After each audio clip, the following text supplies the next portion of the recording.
안녕하세요. 이디야입니다. 이번 시간에는 2차 방정식의 근해 공식을 좀 유도하는 과정을 좀 직관적으로 이해해 보고자 합니다. 그 전에 표준적으로는 어떻게 근해 공식을 유도하는지부터 간단하게 살펴보겠습니다.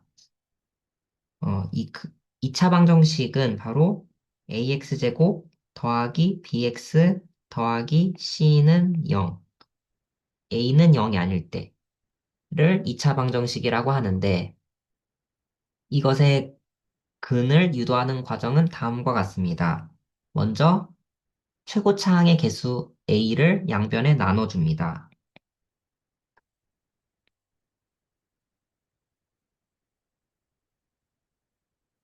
네, 그 다음 이 상수 부분을 우변으로 먼저 보내주겠습니다. 즉, 양변에 a분의 c를 빼주겠다는 것입니다. 그런 다음 좌변을 완전제곱 형태로 만들어주기 위해서 양변에 어떤 수를 더해야 되는데 그것은 바로 1창의 개수의 절반의 제곱만큼 더해줘야 합니다. 절반은 2a분의 b이고 그것의 제곱은 네, 제곱을 해주면 됩니다. 그리고 우변에서는 그 식을 좀 정리를 해주면 이렇게 됩니다.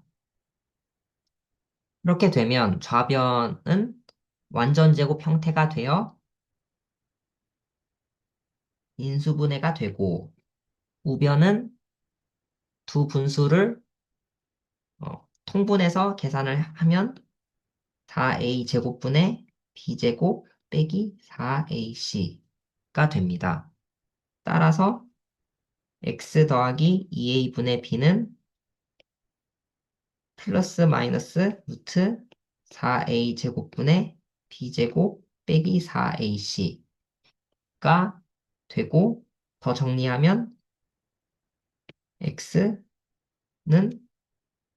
2a분의 b를 우변으로 이항시킵니다. 그리고 이 이 분수를 분모와 분자로 쪼갭니다. 그리고 분모가 같으니 분자끼리 더해주면 근해 공식이 유도가 됩니다. 이제 이것을 좀 직관적인 방법으로 한번 살펴보고자 합니다. 우선은 x제곱은 5가 있을 때 근은 플러스 마이너스 루트 5인데 여기서 직관적으로 해석해주기 위해서 이 마이너스 부분은 배제하겠습니다. 그래서 루트 5가 된다고 한다면 이것을 해석해주게 되면 정사각형의 넓이가 5일 때 정사각형의 한 변이 루트 5다. 이렇게 해석해 줄 수가 있습니다. 좀 더 형태가 복잡해지게 된다면 예를 들어서 3x제곱은 5가 있을 때 이것을 정사각형 3개로 또 볼 수가 있지만 하나의 정사각형으로 보는 방법도 있습니다. 바로 양변에 3을 곱해주어 좌변을 제곱수로 만들어주는 것입니다. 양변에 3을 곱하면 9x제곱은 15가 되어 좌변은 3x의 제곱으로 쓸 수 있게 되고 그러면 정사각형이 있어서 넓이가 15이고 한 변이 3x인 것으로 해석해 줄 수가 있습니다. 따라서 3x는 이 변의 길이가 루트 15가 됩니다. 그래서 x는 양변에 3을 나누어 주어 3분의 루트 15가 됩니다. 좀 더 형태가 복잡해진다면 1차 항이 있을 수도 있습니다. 예를 들어서 x제곱 더하기 6x는 10이 있다고 했을 때 이것을 해석해 주자면 이 정사각형이 먼저 있고 그리고 넓이가 x제곱이 있고 이 오른쪽에 있는 이 6x 또한 넓이로 해석해 주기 위해서 직사각형으로 생각을 해줍니다. 세로의 길이가 x이고 가로의 길이가 6인 직사각형으로 해석을 해줍니다. 그리고 나서 여기서가 핵심인데 이 직사각형을 반으로 쪼개줍니다. 그리고 나서 하나의 직사각형을 왼쪽에다가 붙이고 또 다른 직사각형 조각을 정사각형 위쪽에 붙입니다. 그러면 모양이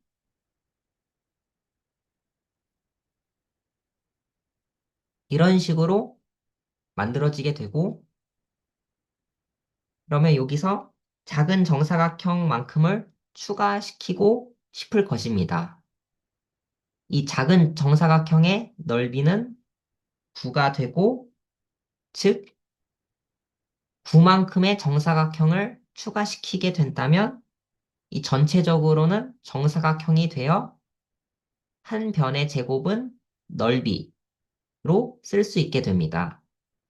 이 큰 정사각형의 한 변은 x 더하기 3이 되어 이 x 더하기 3의 제곱, 즉 넓이는 원래 넓이가 10이었는데 9만큼을 추가시켰으니 19가 됩니다. 따라서 x 더하기 3 그 자체는 변의 길이가 루트 19가 됩니다. 따라서 x는 양변에 3을 빼주어 루트 19 빼기 3이 됩니다. 그 다음으로는 예를 들어서 x제곱 더하기 3x는 10이 있다고 했을 때 이것 또한 똑같은 방식으로 설명할 수 있는데 문제는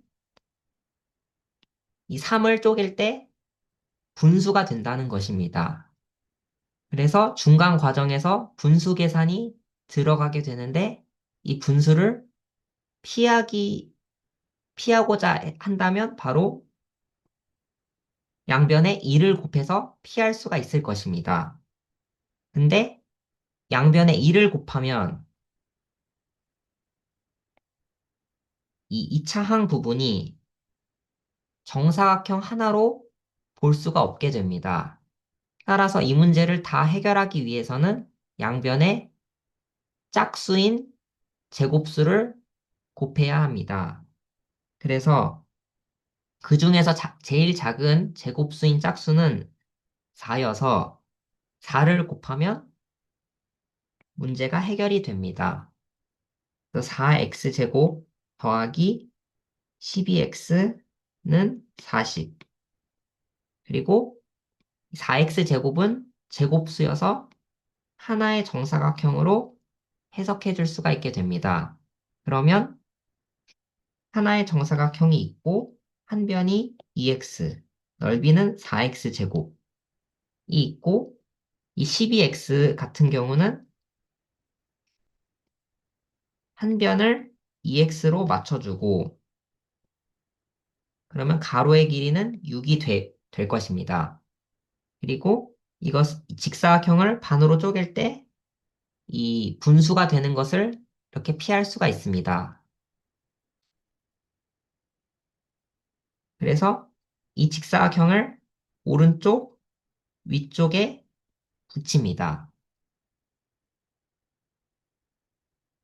그러면 자연스럽게 어떤 정사각형 조각이 필요한지를 알 수 있게 됩니다. 바로 넓이가 9인 정사각형이 필요하다는 것을 볼 수 있게 됩니다.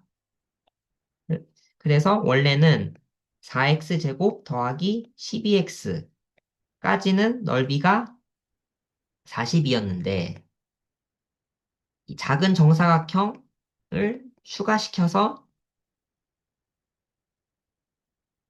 이 큰 정사각형이 되고 이 큰 정사각형의 한 변의 길이는 2x 더하기 3인 것을 볼 수 있고 따라서 넓이는 40 더하기 9 해서 49가 됩니다. 따라서 2x 더하기 3은 7이 되는데 여기서 루트 49라고 우선 쓰겠습니다. 그래서 x를 구하기 위해서는 양변에 3을 빼주고 그 다음 2로 나눠주면 네, 됩니다. 그래서 이 모든 것을 종합하면 예를 들어서 3x제곱 더하기 5x는 7이 있다고 해보겠습니다. 먼저 이 제곱수, 하나의 정사각형으로 봐주기 위해서는 이 이차항 부분이 제곱수가 되어야 합니다. 따라서 3을 양변에 곱해주면 됩니다. 그와 동시에 이 1차항 부분이 홀수여서 이것을 짝수로 보기 위해서는 양변에 곱하기 4를 해주어야 합니다. 따라서 최종적으로 양변에 12를 곱하고 해석을 해주면 됩니다. 그래서 12를 곱하면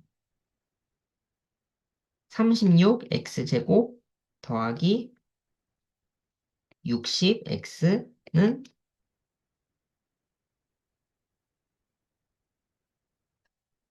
84가 됩니다. 그래서 이것을 이제 해석을 해준다면 한 변의 길이가 6x, 6x인 정사각형이 있고 직사각형은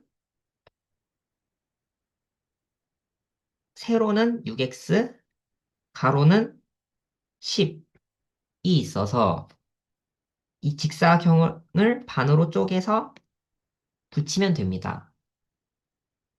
그러면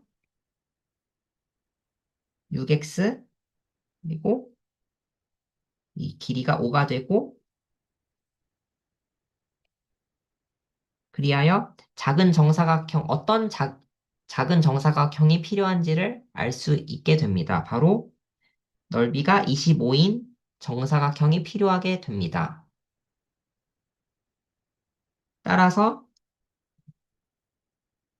36x제곱 더하기 60x까지만 했을 때는 84라는 넓이를 가지는데 양변에 25를 더하면 큰 정사각형이 완성이 되고 큰 정사각형의 한 변의 길이는 보다시피 6x 더하기 5가 되어 넓이는 84에서 25만큼 더한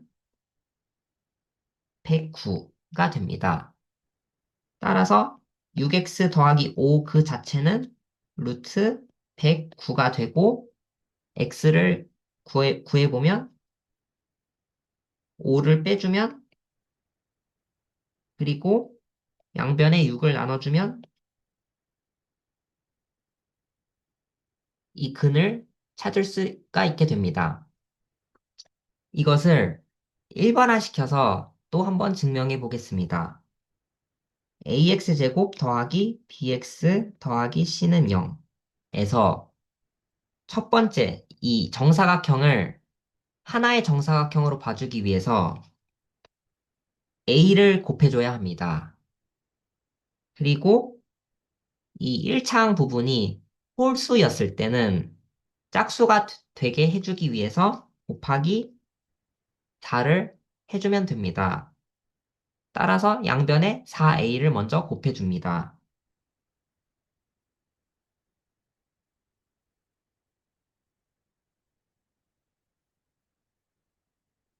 보다시피 이 4a 제곱 x제곱은 2ax의 제곱입니다. 그래서 이것을 기준으로 해석을 해주면 됩니다. 한 변의 길이가 2ax인 정사각형이 있고 직사각형은 우선 2ax 변을 맞춘 후 곱해서 4abx가 되어야 하므로 밑변은 2b가 됩니다. 2b와 2ax를 곱했을 때 4abx가 되는 것이죠. 그리고 반으로 쪼갭니다. 직사각형을 반으로 쪼갭니다. 그러면 가로의 길이가 b인 직사각형이 되고 이것을 정사각형의 오른쪽 위쪽에 갖다 붙입니다. 그러면 이 정사각형이 있고 이 2ax가 한 변이고 거기에 b라는 변이 추가가 됩니다. 그러면 자연스럽게 b제곱, 넓이가 b제곱인 정사각형이 필요하다는 것을 알 수 있게 됩니다. 정사각형의 한 변은, 큰 정사각형의 한 변은 보다시피 2ax 더하기 b가 되고 그것의 넓이는 즉 제곱을 하면 b제곱의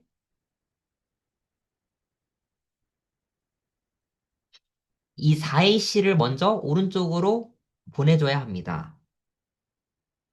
마이너스 4ac가 원래의 넓이였는데 양변에 b제곱을 더해준 상황입니다. 그래서 원래는 이 상수 부분, 즉 시작하기 전에 이 플러스 C 숫자를 오른쪽으로 넘겨서 보는 것이 더 맞을 것입니다. 그러면 2ax 더하기 b라는 이 한 변 그 자체는 루트 b제곱 빼기 4ac가 됩니다. b제곱 빼기 4ac 자체가 큰 정사각형의 넓이라는 것입니다.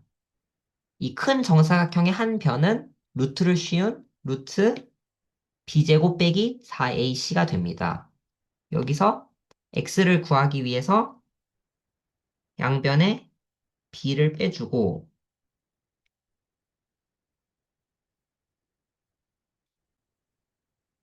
그 다음 양변에 2a로 나눠주면 근의 공식이 유도가 됩니다. 여기서 제곱을 했을 때 한 변은 음수가 될 수 없어서 마이너스를 배제했지만 대수적으로는 음수 곱하기 음수해서 양수가 될 수 있으므로 플러스도 있지만 마이너스 근도 있습니다. 그래서 마이너스까지 추가를 시키면 근의 공식이 완성이 됩니다.